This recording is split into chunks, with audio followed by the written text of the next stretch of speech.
అజ్ఞానం అనే నిర్మాల్యం ఒకటి తీసేస్తే ఆ దేవుడు ఖచ్చితంగా మన గుండెల్లోనే కనబడతాడు. అజ్ఞానం అనే నిర్మాల్యం, దేవుడు గుళ్ళో నిర్మాల్యాన్ని చూడండి. శివార్చన చేసినప్పుడు పైన మారేడాకులు, పత్రాలు, పువ్వులు పెడతారు. వాటిని పూజ చేసేటప్పుడు పూజా ద్రవ్యాలు అంటారు. అయిపోయాక నిర్మాల్యం అంటారు. నిర్మాల్యం ఎక్కువ ఉందనుకోండి శివలింగం మీద, లక్షపత్రి పూజ నాడు ఉంటుంది, శివుడు కనపడ్డాం. ఏదో కారణం వల్ల అర్చకులు తీయలేదు అనుకోండి, శివుడు కనపడ్డాం. మనం ఏమనుకుంటాం, నిర్మాల్యం తీయలేదు అందుకే దేవుడు కనపట్లా.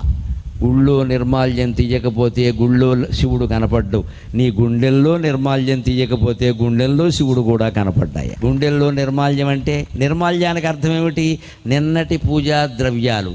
గుండెల్లో నిర్మాల్యం అంటే నిన్నటి జ్ఞాపకాలు, నిన్నటి మిత్రత్వాలు, నిన్నటి శత్రుత్వాలు, నిన్నటి రాగద్వేషాలు. ఎక్కడికక్కడే గప్చిప్, ఎక్కడ దొంగలు అక్కడే గప్చిప్ తీసి పారేయాలి. ఈ జ్ఞాపకాలన్నీ పోయినప్పుడే భగవద్ దర్శనం అవుతుంది. అదే మోక్షం.